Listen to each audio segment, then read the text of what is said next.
Hello? Hello? Where are you guys? Guys? Oh, what are you guys doing all the way over there? I'm all the way over here. Come on. That's not how we start a video. Okay. I think I can do this. Yes. Yes. Okay. Let's try this. Ooh, and oh no. Oh, I made it. Yes. And now. wait. I might be able to recover. I got ender pearls. And perfect throw every time. Oh, there we go. That is so much better. We can actually see each other now. Welcome back, everybody, to another episode of Hermitcraft. I was just goofing around with free cam tripods, something I haven't really used before. So I can actually set like camera locations and then, move around from that location. Or, check this out. I can actually, I can do things like this. Hey, I'm over here. Now I'm off screen. Now I'm on screen. And I got a new zoom mod. So I can actually do like a dramatic slow zoom in. Since the last episode, I've been doing a lot of upgrading to things around our base. And one of those things was the player launcher. I mentioned I had some ideas. I wanted to set up different timers to it, maybe some potions. One of the things we might want is chorus fruit. That lets you teleport down to the ground when you eat it. And maybe we're pranking another hermit or something and we want to sneak up on them with invisibility. We can get that. And then, super cool idea from Rattlesnake in the comments of last episode. They said I should set this up where the potions correspond with the time of the teleport. So I got a fire resistant potion when I walked in there. So it lasts for about a minute. And then we can go for a player launch. Right? Charge it up here a little bit. We're not going to go very far. And then I can go, boom. Let's say I'm pranking Tango. Let's pretend Tango's over here. Then I can chorus fruit down to him. Woo! You keep flying after you hit the ground, by the way. Like once you teleport to the ground, it doesn't cancel the flying. So you can do some weird stuff like that. And then, I do my prank or whatever. I can see I got 17 seconds, 16 seconds. Maybe I'm picking something up from somewhere. I need these fallen leaves for whatever reason. And then I load up, and then any moment now, we're going to teleport back. So this tells me exactly when, pretty much. So we should teleport now, just after it ends. Yep. And I got it set up so it'll take us right into our storage room, which is so cool. Isn't that neat? First off, we have a way of loading it up with ender pearls over here. There's a bubble column. You can see there's some ender pearls in there still, and a little stash of them here if we need to refill it. So what I do is I just stand over here. Usually I'll load 16 to 32 at a time. And just get them loaded up. And then we have to hit the button here to align them. And then that's ready to go. And then underneath this thing is our storage room. So it just drops ender pearls down into our storage room when we trigger it. And the way we trigger it is with these timers. So we have a 1-minute timer. We have a 2-minute. Then on this side there is a 3 and an 8-minute timer. I wanted them easy to use, like you just walk into it, boom, you get your fire resist, and it starts the hopper clocks below. They start running depending on which timer it is. So there's a 1-minute hopper clock, there's a 2-minute, a 3-minute, an 8-minute. All of that is down below here, and this was very tedious to set up, very finicky, because the first thing is I had to get the position of the potions figured out first, so that we would get like a 1-minute potion, a 2-minute potion, 3-minute, because there are no 1 or 2-minute potions, right? I use a 3-minute for all of them. So this is the 1-minute potion over here. It's this positioned far enough away that it only counts for 1 minute. And then when we had the positions of the potions all locked in and the times figured out, I was able to start corresponding the time of the hopper clocks to the potion times. So for the 1-minute potion, for example, it's not exactly 1 minute. It's like 53 seconds or something. So this is the hopper clock for that one. And then this is the one for the 2 minutes. For the 8 minutes, there is no way to do 8 minutes in a hopper clock unless you slow it down in some way. So I just chained 2 of them together to get 8 minutes. And that works. This one's about to trigger, by the way, the 8-minute timer. So once this triggers, it sends out an ender pearl. We're going down to storage, everybody. the fire resistant and before we teleported. So I might need to add 1 or 2 more pickles into there. The other tricky thing about this though is we had to build it all within the same chunk as the ender pearl, all the timing devices. So the ender pearls are here, and you can see we're like right on the edge over here. I went as far over here as I could, and then unfortunately, because of how the chunks lined up, I had to stick it out this way and like off this way. So, you know, I could have positioned it better under the platform if I planned ahead.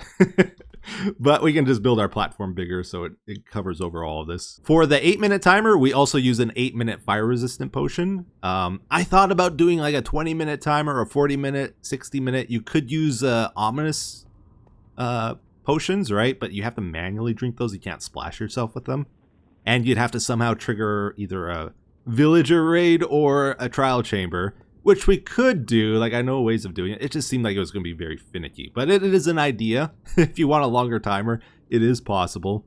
I just decided to do the short ones. Now, the cool thing is we can actually get the fire-resistant 3-minute ones for free, already brewed, out of our piglin bartering. We don't even need to make those ones. So that's kind of cool. By the way, I did upgrade our piglin bartering here a little bit since last time I showed it. Oh, that's not the right chest. Where am I? I'm lost. Oh, over here. Yeah, this is where our gold gets stashed.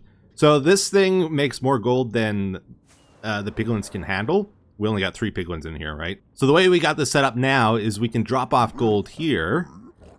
Once we do that, it starts running this hopper clock, and it dispenses gold out to them at the right rate, where the hoppers won't get backed up. It's only a single line of hoppers. But the cool thing is, like, this keeps the chunks loaded now because we send an item through the portal every time we let out a piece of gold. And then that item goes through to the overworld. And we got another thing that bounces it back into the nether, so it keeps both sides loaded. As long as you do that within 15 seconds, you don't have to worry about the chunks unloading. And that means I can just leave this area, and it'll keep the chunks loaded and the piglin bartering happening until it runs out of gold, and then it shuts itself off, which is so cool. So I don't need to upgrade it with more piglins or anything. I can just let it run for a little longer. Oh, our fire resistance is starting to flash. I added 2 more pickles to it. Let's see if the time's a little closer now. So we should teleport right now, hopefully. That's pretty close. Maybe 1 pickle is enough. And then you go forward into the powdered snow until you start like bobbing. What? Go a little past where I'm bobbing. You're bobbing. good. Now tap space bar. I'm freezing. Tap space bar.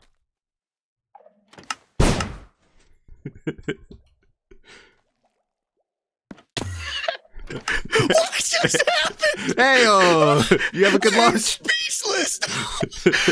So I have a little hyperventilating. What? Oh, you fell down too. Okay. That was the most exhilarating thing. That's pretty fun, isn't it? Yeah, so quite a few of the hermits have been able to come over and try out the player launcher, and they all seem to really enjoy it, which is cool. But they also all pretty much told me the same thing. I need to build a network of them around Hermitcraft. And I thought, okay, let's start with just one. I'm going to build one at the shopping district, like a nice community area. The problem with having it at my base is I think a lot of the hermits are going to be afraid, oh, I might be spoiling something, or I don't want to disturb him. So even if they want to use it, they won't really. But if we build one at the shopping district, they'll feel more free to use it there. It's all about giving them the best personal experience possible with it. So that also means I want to make sure it never runs out of wind charges. And I also don't want to spend my life collecting wind charges. So we had to figure out a way to upgrade our breeze farm. So we have a trial chamber underneath this mountain that we're basing on, like right underneath there. And it's got 3 breeze spawners in. We can harvest those every 30 minutes. But if we drink an ominous potion, we get a second run where it'll spawn ominous mobs, and you get even more breezes that way. But the problem is these are not free, and I was running out of them pretty quickly. So I decided, you know what, I gotta get another trial chamber going. So I looked around, and it turns out the one right next to our base here blew my mind. This thing has 5 breeze spawners in it. I did not know you could get 5 breeze spawners in a single trial chamber. Like, it's crazy. In my single player, I went through like 12 trial chambers, and none of them had more than 3 in. Like, most of them only had 2 in. So I don't know what's going on. Did they change them, or did I just get unlucky in my single player? But yeah, there's 3 at our main base, and then there's 5 here. And you'll notice the other big thing I did here is I changed it so... Oh, poor Doc. What? As soon as they spawn, they go into a portal and into the nether. So I no longer need to kill them. It'll just spawn all the waves all at once, and I don't need to wait around for them to spawn in or anything. I just walk by and it'll spawn them in. So that was the first step to upgrading this. And then we have a killing chamber in the nether, which I just need to periodically go and empty out. But I don't have to do it every single time. And then there's one more down here. Yeah. Isn't this crazy? 5 breeze spawners. What is going on? So in total, we got 8 breeze spawners close to home that we can harvest pretty quickly. And that was all good, but I figured, you know, we can go better. We can do even better. So you'll notice above each of these spawners with the breezes in, there's a hole in the ceiling. I have set up... Uh-oh. Bad throw. I'm lost. Okay, here we go. Yeah, above each of the breeze spawners, we have an ender pearl holding chamber where we can put a bunch of ender pearls in. And then I got some redstone connecting them all together. So there's 5 of these, 1 for each breeze spawner. And then I just add a little bit of delay between all of them. And I didn't polish it up or anything. It's pretty rough. But it gets the job done quickly. That's the important thing. So yeah. Anyways, let's head on back up to the surface. I'll show you what this does. So this is still a little crudely set up, but what we got is a hopper clock at the surface here and an ender pearl holding thing. And basically underneath here, we trigger a line of pistons that goes all the way down to all those ender pearl holding things we got below. And all we got to do, I'm going to drink an ominous potion because we already triggered the first mode, right? So now we just hit this button and we get teleported to each breeze spawner one by one. And it only takes me seconds to harvest them. And then it brings me back up to the surface. And then we check another pearl down here. And all those guys end up in the nether in our killing chamber. But then we can head back over to our main base. And just underneath here, we have another one of those set up for the 3 breeze spawners at our main trial chamber. So again, we just hit the button and it teleports us between all 3 of them and triggers them. Nice and quickly. So we took something that took me like 3 to 5 minutes to do before, down to literally seconds. And it's no longer a big deal harvesting the breezes. It's nice and quick. So with this setup, we're able to spawn in 48 breezes every 30 minutes if we want to. And it takes like 1 breeze per launch. So I think we'll be able to cover all the hermits using it now. I think. This, by the way, I do a lot of my like redstone-y stuff on the server. And this was a failed idea. I was moving the breezes up to our portal here and suffocating them on the journey through the minecarts. But yeah, it didn't really work out because the breezes, depending on what their pathfinding was doing, sometimes they were fighting the minecarts and it was causing a lot of trouble. And I decided, you know, I'm fed up with it. I'm going to do a different method. So I ripped it all out and started with this instead. And I didn't feel like removing that. So I'm just going to leave it. But anyways, this is where they end up from our main trial chamber. So all 3 of those breeze spawners connect up to the portal up there and they fall down. And then we just flip this lever. That makes the pistons extend. Ooh, that's loud. And you see we got some vines in there, so that prevents entity cramming from happening, so we can store even more than we probably should at a time. Yeah, we're using poison 2 potions. And then once we do that, bam, bajillions of breeze rods. And we also get like trial keys, we get potions, we get food for free from this. So it's pretty cool. Pretty cool. And I'm having a lot of fun with it. So then the 5 breeze spawner trial chamber is only 500 blocks away from our main one. So I didn't have to go very far in the nether here to get up to it. And we'll flip the lever. Oh, I think it shot through it. I'm still working on this design. Sometimes it'll shoot through the guys. And it's hitting me instead. There we go. It took 3 tries. Yeah, I might need to put something in front there. Got some goodies in here from last time. But again, we just... Bam! Uh-oh, we didn't get them all. We gotta make sure they don't die from fire damage, otherwise we don't get looting effect. And they don't drop any bruise rods. So yeah, this killing chamber might need a little bit of upgrading. It's still not perfect. But overall, pretty cool stuff. And I am getting so many breeze rods, it's insane.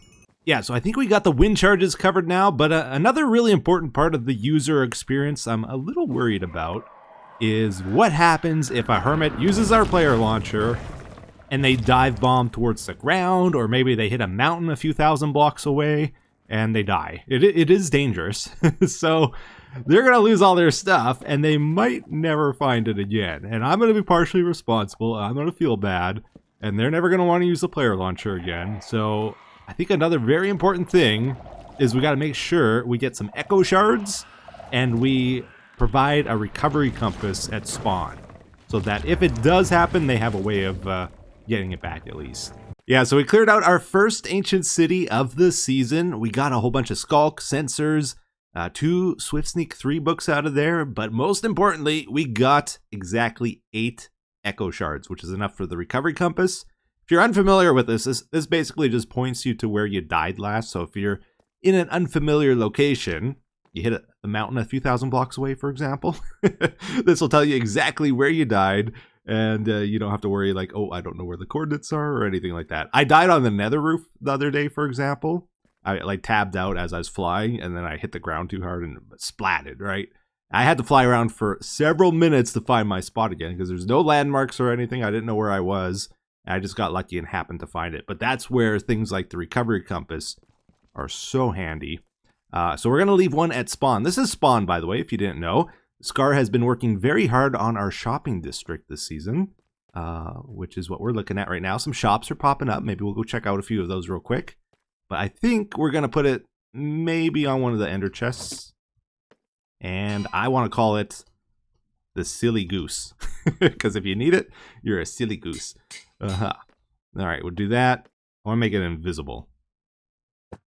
Yeah, that'll look a little better. You might notice all the pop-up shops that were over there are now gone. Unfortunately, we did have to tear down Donker's Doodads is no more. But it was a very productive shop. I got 2 stacks of diamond blocks now from that shop, pretty much. So it was definitely worth it for its time on the server.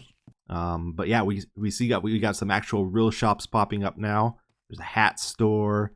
Jevon's got his anchor for conduits and sponges, I believe. Oh, he's got tridents here. That's right. 12 diamond. Wait. I think they were 12 before. It's not a snow globe. It's like a water globe, I guess. It's a cool shop. I like how you put a conduit in here and stuff too. It's very nice. He's got dead coral for sale as well, but it's twice as expensive. Or no, it's 4 times more expensive because you get less. Yeah, I hate collecting coral, so we pretty much bought them all out here. Thank you, Jevon. That was very nice. Let's head on over to Skiz's shop. He also has a mangrove shop. And that's another block I hate collecting. Let's get in here. Ooh, it's got like a swampy feel. Some fishies down there. Very cool, very cool. Okay, here we go. Buy it all. There we go. Thank you, Skiz. Wall climb, Jevon. Can you do the wall climb? How do I do that? You just, keep jumping? All right, I got this. How does it? I still think there's something underneath it. Maybe I don't got this. You gotta get the timing right. Keep going, Jevon. You got this? Nice. Let's go. Whoa. Nice one. Joe, you want a wall climb? So how do you do this? You just jump? Wall climb. Okay. I kind of aimed. Oh, well, that was pretty good for the first one. You want to do it pretty quickly. Yeah. All right. Nice. Hey, Woo! there we go. Natural Nice. born wall climber. Etho's just running along the wall. Guy was born for this. It's pretty fun. There you go. Let's count down 3, 2, 1, and then like after 1, like 3, 2, 1, 1, 0, go. and at 0 we go. Okay, ready? right. Mm-hmm. 3, 2, 1, 0. Whoa. Yeah. That's cool. That popped me up there. That was a one shot. All right, everybody. Well, we got the second player launcher built. I did try to time lapse it for you guys, but it's like I'd place 5 redstone and I'd freeze. Then I'd place a repeater and I'd freeze. A couple blocks and I'd freeze. It was a very choppy build. There's a lot of different parts to it and it didn't really go smoothly. So it's like, okay, I'm just going to build it off camera. So this is it up there. Now we got to figure out how we're going to make it look okay. Because the player launcher itself kind of stands out. And it doesn't look very appealing. I built it up high so that like we had these big mountain ridges over here. And if we went any of those directions, we would just run into the mountain if I built it down here. But I want it kind of closer to the shopping district because like if you have to fly all the way over here, for example, that's already getting pretty far. And if it's too far away, no one's going to use it.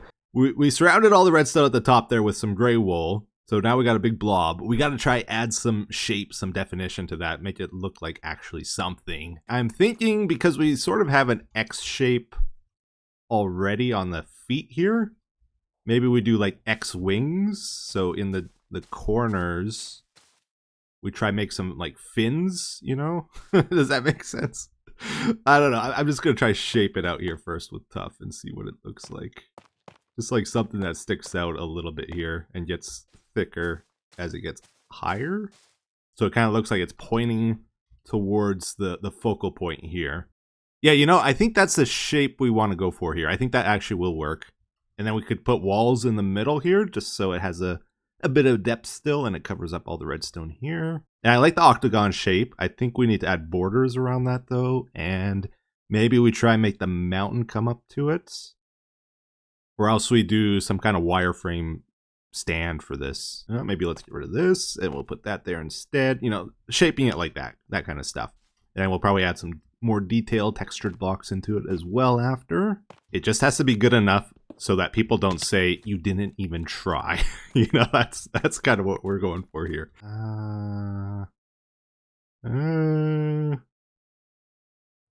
No, on second thought, that kind of makes it look more like a light bulb if we start doing that. No. We get rid of that. It looks cool. Does it? Well, that's awesome because I just threw a bunch of stuff on a big blob, basically. No. It looks cool. I was totally like, just ooh, wow. freeformed that right now. Nice. It worked. Okay, cool. Nice. Yeah. I think it needs a little bit of work still, but it's getting there. Yeah, that's nice. Yeah, that's in a pretty good location. Yeah, super centralized. Yeah. Get it anywhere. Nice. We should make a subscription service out of it. I thought about doing that. I got to get people hooked first, and then I'll consider it. Nice. You know, you got to make sure they want it, and then you start charging. It looks a little crazy right now, I think. It looks like sci-fi madness cool. Yeah, so I think I might just build the mountain up to this, or do you think I should make like a stand? Kind of like the Firewatch tower kind of things? Both. Both? I think you should make the base a little thicker, like maybe 3 blocks thick, and then bring some mountain up. Wouldn't it be so cool if it looked like it was like those alien abduction circles, but like reverse?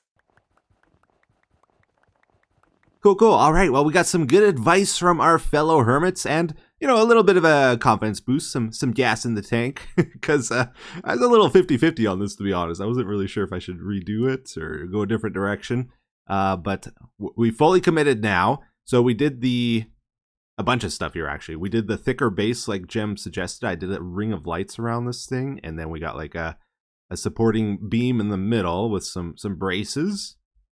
And I think that looks pretty cool from a distance. Yeah. And then you can see we also added a bunch of like glass at the top here, a beacon.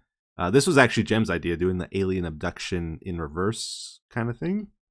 And I think that turned out pretty cool. A little bit of green particles on the side as well, just to make it feel more powerful, like it's being contained. This is a little weird because this is not a symmetrical build, so you can see it's off by 1 over here. But you know, let's not pay attention to that. Yeah. A little hard to fix that. Anyways, we also did the X in the ground with the green lights. And now I'm trying to decide what type of fence do we do around the border here? Do we go for an end rod fence or a chain fence, or do we just do like simple glass? And honestly, like this is what I originally had in mind. I think I like the end rods the most. I think it suits our theme the best. But I'm almost thinking we should go for the boring option here, just the glass fence, because like this is a great observatory platform. We get a nice view of the shopping district from here, quite a few of the bases as well. And I could see the hermits wanting to come up here just to look out, not even to use the player launcher. And if we go for something like the end rods or the chains, it's going to slightly obstruct our view of the area. Yeah, this is definitely a little bit more of a nighttime build, I would say. It looks pretty cool. Yeah, you know, I think we might actually be done with this for today. Or it might just be done. I'm not sure. I feel like it needs a couple little more details, but it's not really coming to me today. Like I've hit my creative limit on this, I think. I tried changing out the ground with deep slate, but it looked, so much more busy. I didn't really like it. But maybe there's some machines or gizmos we could add on to the platform. I feel like a little bit of life would be awesome. But today I'm not really thinking of it. So if you have ideas, let me know in the comments. I did add a way of getting up and down it. So that's the up way over there, and then down is over here. We just fall onto some powdered snow with a carpet over top, so you don't take any fall damage. We just go up the pillar here. Now, one of my general rules in builds is you should always have a way of getting to them without elytra. This is probably one of the builds we could have broken that rule on, but we had the free spot, so it's like, yeah, I may as well go ahead and do it. I've added some instruction booklets here to help people figure out how to use it. And don't worry about the last page. No, just, it's safe. It's fine. It's all good. And what else did we do here? Oh, yeah, I added some compasses. People can add their own if they want. Points of interest. So let's say we want to go to the Mushroom Island. Yeah. You know, did I even show this working in this episode? I'm not sure. I can't remember. So maybe we'll go in. We'll do a little launch. So the nice thing about having the compass is it points you exactly where you need to go. And with this launcher, I added a ring of glass around here so you can actually see the directions before you go down. Because a lot of times I was hopping into the one at our base there, and I didn't know which way I was facing. So this just gives you a little extra chance to make sure you're going the right way. Cool. And we're at the Mushroom Island. It's so cool. Oh, but we're not done yet. We got to do some base building today. I've been so focused on farm building lately that the base has been getting neglected, and I want to work on this area up ahead here. Now, I've been thinking about this for a while. There's a few ways we could do it. Like, you think of like a throne room, for example. You want like a grand reveal of the throne, the king in the middle of the room, right? You want him up on some stairs. You want the carpet pointing your eyes towards the throne at the king, and the pillars on the side of the room direct your attention to the king. The banners on the wall center your view on the king. Everything is about the king and the king's room, right? And there's certain rooms where you want that grand reveal, where you want the awe of the room to hit you. But I don't think the room we're building here is one of those rooms. I think this is more of an explorative room because we're going to have several points of interest in it. And I don't want the whole room to reveal itself to you as you approach it. Like, as we get closer, this arch is going to widen, our view widens. And we could slowly reveal the room as we get closer. But I want to block our vision here. I want to put something in front, and that way we have to move around the room to see it. And that works great with our parkour theme we're going for. You have to move around the room to see it instead of just like standing there. And also, this allows us to take advantage of this framing we have here where like we're not putting that to waste. So I'm planning on putting an intersection up ahead here today, like something that connects to our storage room, that connects to this entrance. We're going to have like a marketplace over there eventually. And I'm thinking of like some scrapyard stuff over on the left there, but I haven't really planned that far ahead. And like in the middle, I want that to be what connects everything. So I'm thinking about doing almost a rest stop, bus stop type of thing, but obviously not buses. I'm thinking we do flying machines. They're not going to be really practical. By the way, we got sniffers. How are they doing? Oh, they're so slow. I'm not in this area very much, so they're never working really. Yeah, so for example, we got this flying machine at our bamboo farm. I want to take something similar to this and turn it into some fun little gizmo. Actually, let's just hijack this bamboo one for our testing. Then we don't have to build another one. But I'm pretty sure with this design, like this is such a good design. If you guys are looking for a flying machine, like this is the best like general one I think that I've seen. Because it doesn't rely on any bud powering, so you can build it like this way, you can build it vertical and it still works, or flip it any way without having to worry, and it's very easy to attach to this one. I'm pretty sure we can do this. So a piston can move up to 12 blocks, and this will be exactly 12 blocks if we do this, and I think it'll still fly. Oh, yeah. I fell off already. But I kind of want to do something like that where we set up not a bus, but some type of flying cargo moving transport thing. Yeah, so it's a bit of a silly thing. I don't think we would use this for any practical purpose, but it could be like a fun little challenge to try and get across the sky. I'm just thinking right now, how is this all going to work out? I'll be honest, when I originally planned this base, I wanted like a bunch of buildings over there, but I also wanted a bunch of buildings over here and a big gap between them. That way you could see both buildings nicely. And I would love to have a platform over here. I'm almost thinking like make the flying machine go to this platform. But if we do stuff like that, then it's going to probably obstruct our view from a distance. But maybe there's a way to do it. I don't know. Just thinking right now. At the very least, we could build a flying ship in the sky, right? That it connects to. And maybe it's loading cargo onto the ship or something. But I'm still formulating ideas on how this is actually going to make sense and all work. Yeah, I think it would look pretty cool riding the flying machine through this tunnel as well, because you got all this stuff in your peripheral vision as you go by, right? So that would work. The only thing is, if we do this, we're going to have to be mindful of not hitting the platforms. Oh, and I guess we got that stuff at the end there too. So it would probably realistically have to be at least this high for the bottom of the flying machine, and then the flying machine's like 3 blocks thick. So it would be like up here as we ride through at the minimum.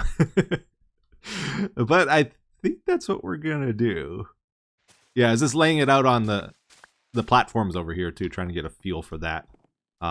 If we're going up vertically like that high, we want these to go up vertically as well. And also because our storage room is up high, we want to keep like going upwards towards it, right?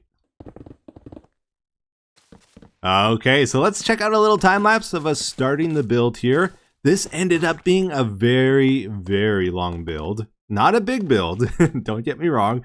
But I actually spent a bit of time working on the little details for this one. Like so far with our building of the base, we've been skipping the details. We've just been doing large structural things for the most part. And I planned on returning and doing the detail work, but so far we haven't. And I thought this would be a great way to experiment with it. Figure out how we're going to do the human element in the build and you know, the smaller detail stuff. And this was like a fun, goofy build where we could kind of do a bunch of goofy stuff. And we did. I also experimented with organics a little bit with this build. I've never really tried to build something at like a 20-30 degree angle, and you'll see we did something, and it actually turned out pretty good, I think. We're also experimenting a lot this season with this weird dichotomy between like the bright colors, the saturated colors, and the dreary, gloomy, almost polluted gray colors. It's pretty common in Cyberpunk to do that. It creates that feeling of, you know, we got all these fancy new toys and technology, but we've kind of left behind the beauty of the nature by doing that, and everything's polluted and gross and nasty, and you know, society is failing a little bit. So we're trying to harness that with our build, and just in general, I'm trying to build a little different than I normally do. I'm experimenting quite a bit with this base, and I'm hoping to create something very unique from what I've done before, and hopefully even unique to what you guys have ever seen before.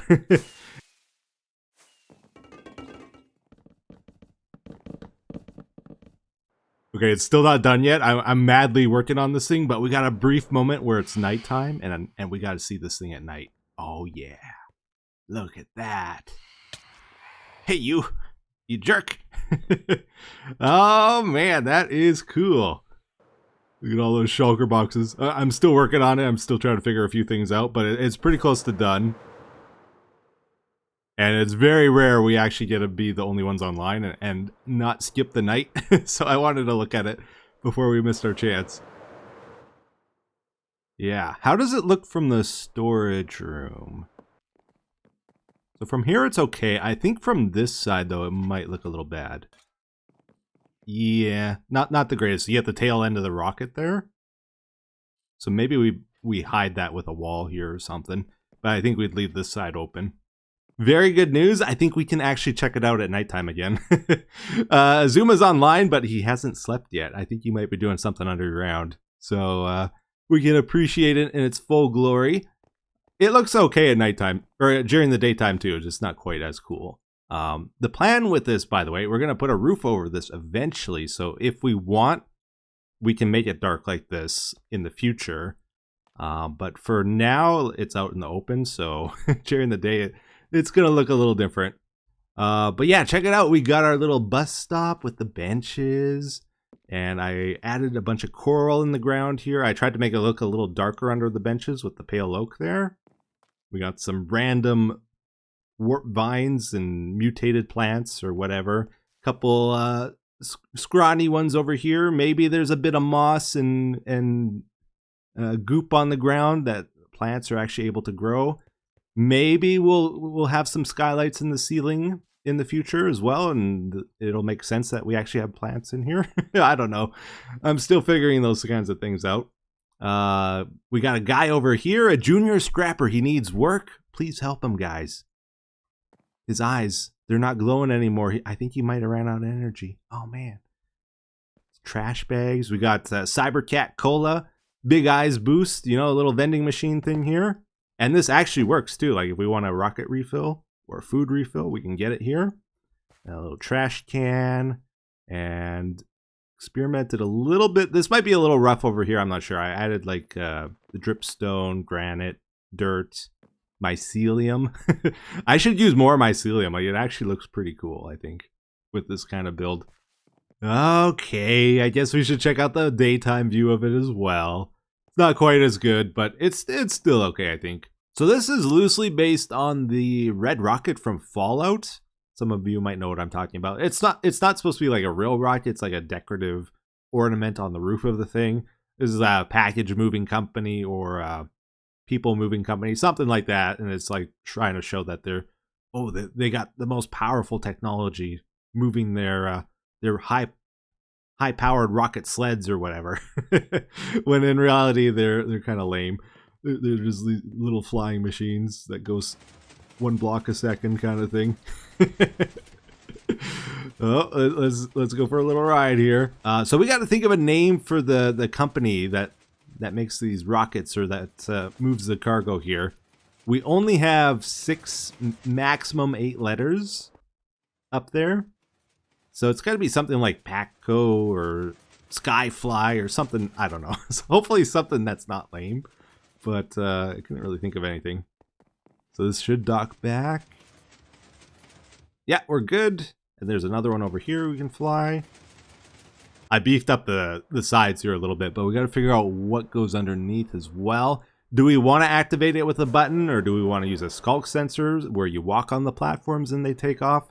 If you guys have any ideas, please let me know in the comments. But I think we're going to have to wrap this episode up for today. I hope you all enjoyed it, and I thank you all for watching.